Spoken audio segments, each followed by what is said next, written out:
அஸ்ஸலாமு அலைக்கும். இஃப்தாருக்கு டேட் சாப்பிட்றதை விட்டுட்டு இதை மாதிரி செஞ்சு சாப்பிட்டு பாருங்க. சூப்பராக இருக்கும். அதே மாதிரி உடம்புக்கும் நல்லா ஆரோக்கியமாகவும் இருக்கும். ஸோ வாங்க எப்படி செய்யணும்னு பார்ப்போம். அதுக்கு நான் நட்ஸ் 4 வகை எடுத்துக்கிறேன். ஸோ நட்ஸ், பாதாம், அதோட கொஞ்சம் பிஸ்தாச்சோஸ், ஆல்சோ கஜு எடுத்துக்கிறேன். உங்களுக்கு வேண்டிய நட்ஸ் செட் பண்ணிக்கொள்ளணும். இந்த அமௌண்ட் பார்த்தீங்கன்னா அது உங்களோட இஷ்டம். உங்களுக்கு நட்ஸ் கூட போடணும்னா இந்த மெட் பண்ணிக்கொள்ளணும். ஸோ நான் இப்போ இந்த பிஸ்தாச்சோஸ்ட ஷெல்ஸ் எல்லாம் ரிமூவ் பண்ணி எடுத்துக்கொள்கிறேன். இது எல்லாமே ரிமூவ் பண்ணின போகிறோம். நான் இதை கீழே ஃப்ரை பண்ணி எடுத்துக்கொள்வேன். இதை ஃப்ரை பண்ணினா தான் நல்ல ஸ்மெல்லும் கிடைக்கும், அதே மாதிரி நல்ல டெக்ஸ்டரும் கிடைக்கும். ஸோ இந்த கீயை பற்றி சொல்லணும்னா இது ஹோம்மேட் கீ. எந்த ஆர்டிஃபிஷியல் இன்க்ரீடியன்ட்ஸ் எதுவுமே யூஸ் பண்ணாமல் அதே மாதிரி நேச்சுரல் டேஸ்ட், நேச்சுரல் ஸ்மெல்லில் உஜ்ஜுக்கும் கூட பர்ஃபெக்டான அவுட்கம் ஒன்று கிடைக்கும். ஸோ நான் இப்போ இந்த நட்ஸ் எல்லாமே கீ சோடாவின்னு போகிறோம். நான் இதை எட் பண்ணிக்கொள்கிறேன். இதை நீங்கள் லோ ஃப்ளேமில் வச்சு நல்லா மிக்ஸ் பண்ணிக்கொண்டே இருக்கணும். இல்லைண்டா ஒரு சைடு மட்டுமே ரோஸ்ட் ஆகிடும்.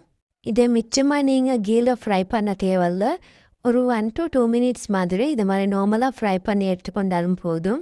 ஆல்சோ உங்களுக்கு இதுக்கு பார்த்தீங்கன்னா ப்ளம்ஸும் எட் பண்ணிடலாம். இது நான் இந்த 4 நட்ஸ் ஐட்டம் மட்டும் எட் பண்ணினேன். ஸோ உங்களுக்கு இன்னும் அவைலபிள்னா உங்களுக்கு அதை எட் பண்ணிக்கொள்ளலாம். ரமஜான் காலத்தில் இதை மாதிரி செஞ்சு சாப்பிட்றது மிச்சமே ஹெல்த்தி உடம்புக்கு. ஸோ இதை மாதிரி கட்டாயம் ட்ரை பண்ணி பாருங்கள். ஓகே, ஸோ நான் இதெல்லாம் ஃப்ரை பண்ணின பிறகு இது நான் ஸ்டவ்லேருந்து எடுத்துக்கொள்கிறேன். இதை நான் நல்லா சாப் பண்ணி வச்சுக்கிறேன். கூழ் ஆறின பிறகு இதை மாதிரி சின்னதாக சாப் பண்ணி எடுத்துக்கோங்க. அப்படி இல்லைன்னா உங்களுக்கு இடித்து போடவும் இல்லும். நான் இதை ஸ்மால் பீசஸாக கட் பண்ணிக்கிறேன். அப்போ தான் சாப்பிட்றதுக்கும் கூட ஈஸியாகிக்கும். ஓகே, ஸோ நான் அதோடு சேர்த்து டேட்ஸ் எடுத்துக்கிறேன். டேட்ஸுக்கு பார்த்தீங்கன்னா நான் சீட்ஸ் எல்லாம் ஓரமாக கேட்டு இதை மாதிரி டேட்ஸ் மட்டும் எடுத்துக்கிறேன். டேட்ஸில் மெஷர்மெண்ட்ஸும் நான் ஒரு டிஸ்கிரிப்ஷனில் உங்களுக்கு வேண்டிய அமௌண்ட் உங்களுக்கு யூஸ் பண்ணிடும். ஸோ நான் இதை ஸ்டோர் பண்ணி வைக்கிறதுக்கு இது மாதிரி லார்ஜ் சைஸ் கப் ஒன்று எடுத்துக்கிறேன். லார்ஜ் சைஸ் கப்பில் வாட்டர் எதுவுமே படாத மாதிரிக்கு நல்லா வைப் பண்ணி எடுத்துக்கோங்க. ஸோ அதில் நான் இது மாதிரி லேயர் பண்ணிக்கிறேன். நான் உங்களுக்கு வீடியோவில் காட்டுற மாதிரி உங்களுக்கு பார்த்து செஞ்சுக்கலாம். ஸோ நான் இதுக்கு ஒன்றாவது நட் செட் பண்ணிக்கிறேன். அதோட டேட்ஸ் மறாலும் கொஞ்சம் நட் செட் பண்ணி அதுக்கு மேலே கீ எட் பண்ணிக்கொள்ளேலும். ஸோ கீ எட் பண்ணுறது என்ன நல்லா டேட்ஸோட நட்ஸோடு சேர்ந்து நல்லா சோக்காவினாட்டா நல்ல ஒரு டெக்ஸ்டர் கிடைக்கும், அதோட நல்ல ஸ்மெல்லும் கிடைக்கும். ஸோ இதுக்கு நான் இன்றைக்கி கித்தூர் பானி எட் பண்ணிக்கிறேன். உங்களுக்கு அப்படியே ஹனி இருந்துச்சுன்னா உங்களுக்கு ஹனி எட் பண்ணிடணும். ஸோ என்கிட்ட இன்றைக்கி ஹனி கிடைக்கல, ஸோ நான் அதுக்கு கித்தூர் பானி எட் பண்ணிக்கிறேன். ஸோ அதோடு சேர்த்து நான் இன்னொரு லேயர் எட் பண்ணிக்கொள்கிறேன். இதே மாதிரி உங்களுக்கு எட் பண்ணிக்கோ மீனும். உங்களுக்கு இதுக்கு அத்திப்பழமும் உங்களுக்கு எட் பண்ணிக்கொள்ளணும், மிச்ச முஸ்லீம்ஸுக்கு தெரிஞ்சிக்கும்.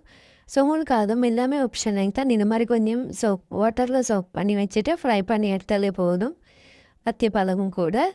ஓகே, ஸோ இதை மாதிரி லேயர் பண்ணி எடுத்துக்கோங்க. ஸோ லாஸ்ட் லேயருக்கு நான் கீயும் ஹனியும் கொஞ்சம் கூடுதலாகவே எட் பண்ணிக்கொள்கிறேன். ஸோ இது உங்களுக்கு ஸ்டோர் பண்ணி வைக்கணும்னா எந்த வித வெட்னஸும் படாமல் வைக்கணும்.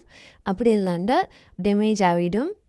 உங்களுக்கு இதை ஃப்ரிட்ஜ்லேயும் ஸ்டோர் பண்ணி வைக்கலும். அப்படி இல்லைன்னா நார்மலாக வெளியும் ரூம் டெம்பரேச்சரில் ஸ்டோர் பண்ணி வைக்க மேலும்.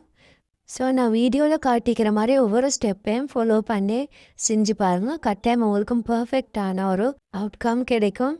ஓகே, ஸோ இதை மாதிரி உங்களுக்கும் வீட்டில் ட்ரை பண்ணிடணும்.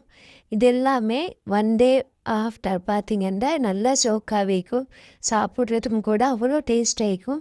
உங்களுக்கு செல் பண்ணுறதுக்கும் கூட பர்ஃபெக்ட் ப்ரைஸில் செல் பண்ணிடணும். உங்களுக்கு இதுக்கு சிசேமி சீட்ஸும் எட் பண்ணிடணும். இது ஆப்ஷனல் தான், உங்களுக்கு இதை ஸ்கிப் பண்ணாலும் அப்படி இல்லாண்டா எட் பண்ணோம். ஸோ உங்களுக்கு விருப்பமான மாதிரி கட்டாயம் ட்ரை பண்ணி பாருங்கள். ட்ரை பண்ணினவங்க கட்டாயம் கமெண்ட்ஸில் சொல்லுங்கள். இந்த வீடியோவில் என்ன சரி டவுட்ஸ் இருந்தால் கட்டாயம் கமெண்ட்ஸில் கேளுங்க. ஓகே, பாய் பாய்.